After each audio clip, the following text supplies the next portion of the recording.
Muy buenas tardes a todos. Esta es una versión offline del Outlook semanal de mercados. En este caso decidimos realizar este video para comentar un poco la situación de los mercados luego de los sucesos que hemos tenido esta semana. ¿Sí? El martes por la tarde, elecciones en los Estados Unidos y sorpresiva victoria del candidato republicano Donald Trump. Cayeron por sorpresa esos resultados a los mercados, generando muchísima volatilidad, principalmente en lo que tuvo que ver con divisas y bolsas de países emergentes, ¿sí? Hoy, viernes 11 de noviembre, cierre para el Merval 3,5 abajo más o menos. Muy golpeada San Miguel por sobre todas las cosas, ¿sí? Con una caída del 12,46%, un total operado de 733 millones de pesos el día viernes. Ayer y antes de ayer también operando volúmenes muy por encima del promedio de la bolsa local. Situación, la verdad, muy complicada, no solo para el mercado local, sino también para los mercados emergentes, ¿sí? Vamos a repasar algunos activos para comenzar. Estados Unidos todavía está abierto. Recuerden que esta semana corrió el horario una hora más, por lo cual abre a las 11:30 hora local y cierra dentro de 6 minutitos nada más a las 18 horas horario local, ¿sí? Vamos a analizar algunas acciones. Ayer Vale sosteniéndose de las fuertes caídas que habían tenido la mayoría de las acciones brasileñas, motivado un poco por el sostén que tuvo el Iron Ore, ¿sí? Conjunto con el cobre, que experimentó un fuerte rally, y todo detrás de la lógica de un Donald Trump quizás con políticas económicas un tanto proteccionistas respecto de el comercio internacional, sobre todo con China, sobre todo con México y con Canadá. Como lema de campaña había prometido revisar esos tratados, digamos los tratados de libre comercio con el Transpacífico y con, bueno, justamente con Canadá y con México. Y por otro lado, digamos, tuvimos algunas ganadoras de esta elección, ganadoras que principalmente tienen que ver con la industria pesada, ¿sí? Quizás activos productores de petróleo, ¿sí? Disculpen, petróleo no, productores de acero, digamos, en línea con quizás también una de las propuestas que había planteado el candidato republicano durante la campaña, de hacer, digamos, de reactivar, digamos, la economía vía obra pública, ¿sí? Los commodities, como podemos ver, operando fuerte abajo, ¿sí? El cobre es un caso muy particular, había tenido un rally importantísimo luego de los resultados, hoy recortando algo. La plata 7,5 abajo, espectacular. Y todo esto, bueno, obviamente motivado también por un fortalecimiento del dólar. Quizás en el dólar index no lo tenemos tan a la vista, porque contra las monedas quizás que mayor ponderación tienen en el índice, el dólar no ha avanzado tanto. Pero si vemos otros activos también, como el peso mexicano o el real brasileño, mismo contra el peso argentino, podemos ver cómo el resultado de esta elección ha golpeado muy fuertemente a emergentes, ¿sí? Veamos un poco el peso mexicano, que ha sido el activo quizás termómetro de esta elección.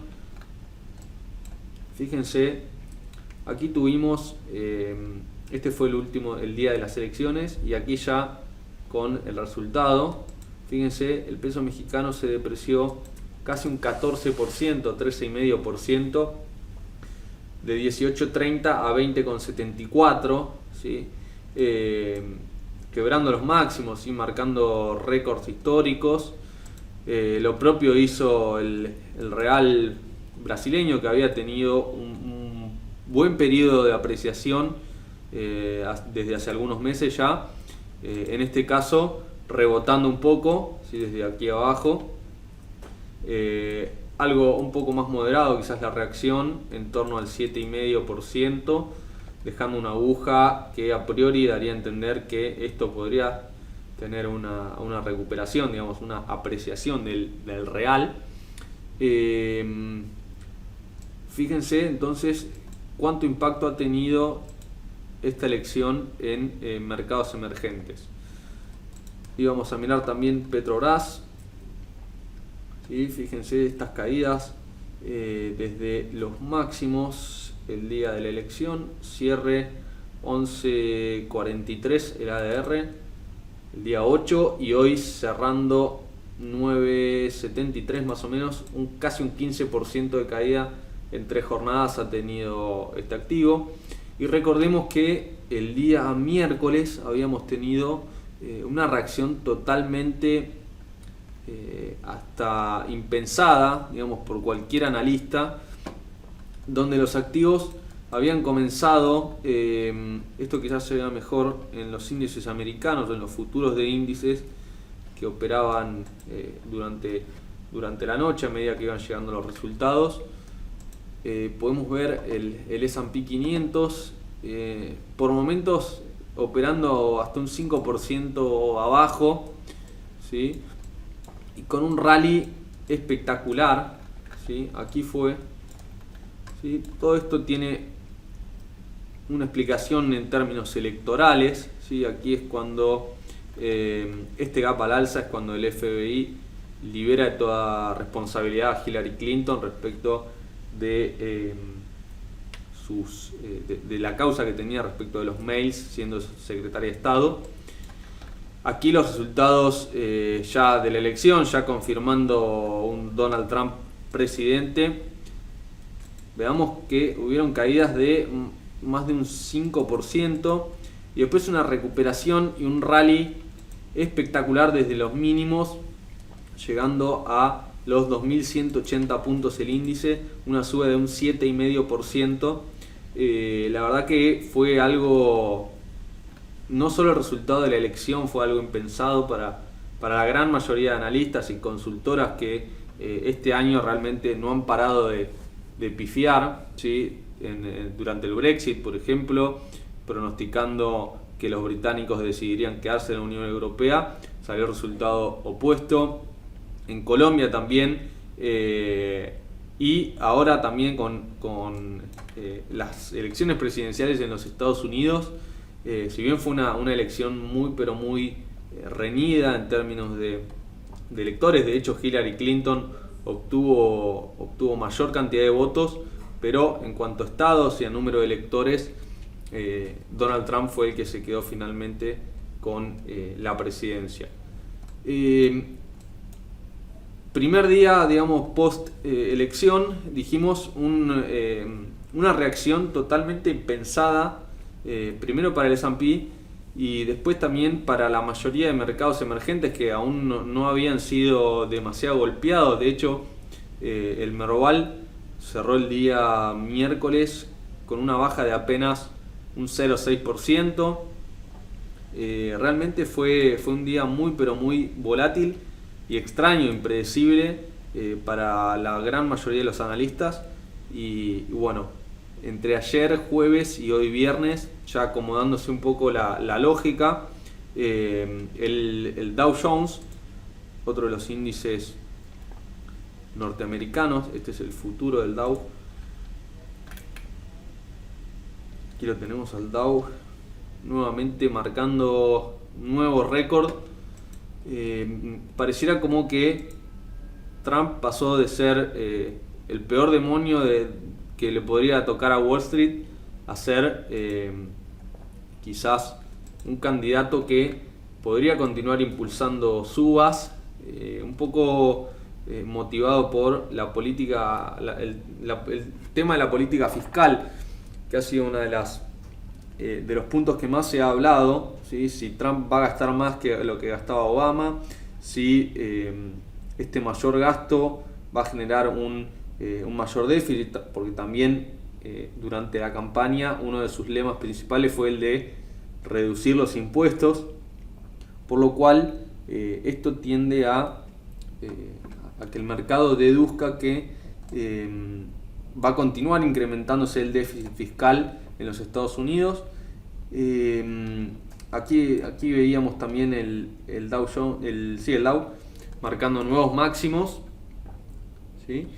Y otro activo muy pero muy interesante cómo se ha movido es la tasa de 10 años, el bono del Tesoro americano, en línea con lo que acabamos de comentar, ¿no? Mayor expectativas de inflación futura bajo el mandato de Trump, vía mayor gastos y vía mayor déficit. Y fíjense la disparada que ha tenido la tasa de 10 años en los Estados Unidos, ¿sí? De 1,8 más o menos a 2,138, operando en estos momentos la tasa de 10 años. Esto sumado, digamos, a la gran volatilidad que han tenido los mercados emergentes, ha pegado por sobre todo en los bonos de mayor duration. Si vemos, por ejemplo, a nivel local, impactos muy pero muy fuertes en lo que tuvo que ver con el A46, por ejemplo, en el PARA, ¿sí? Ya es bono con menos liquidez, pero fíjense la fuerte caída que han tenido estos títulos. Mismo el DICA, que no es de los más largos, pero fíjense el desplome que ha tenido este título, ¿sí? Ha perdido más o menos un 5%, quedándose con una TIR en torno al 7,5% ya del DICA. Este es el contexto actual, ¿sí? Este es el contexto. Como comentábamos ya hace algunas semanas, ¿sí? A la hora de operar este tipo de contextos, siempre es recomendable buscar cobertura. Si uno continúa comprado, si uno espera comprado, digamos, el resultado electoral, ¿sí? Buscar cobertura a través de la compra de un put, del lanzamiento de un call, por ejemplo. Buscar irse hacia activos de refugio, buscar irse hacia bonos de menor duration, ¿sí? Si miramos títulos como el Y24, por ejemplo, prácticamente no han tenido mayores caídas. Esto es el corte de cupón, pero fíjense esta caída contra la que veíamos recién en el DICA, ¿no? Es muy pero muy peligroso operar dentro de este tipo de contexto, y realmente es preferible esperar con algo de cobertura, con algún título quizás más defensivo, como comentábamos recién, en I24 o en AO20, por ejemplo, o en algún título Dollar Link, por ejemplo, también de baja duration, y luego esperar a que el mercado mismo depure este gran periodo de volatilidad, ¿sí? Volatilidad implica lógicamente un riesgo muy pero muy alto. De hecho, volatilidad es riesgo en finanzas, y por el momento, digamos, leyendo el contexto actual, mirando por ejemplo el gráfico del índice Merval,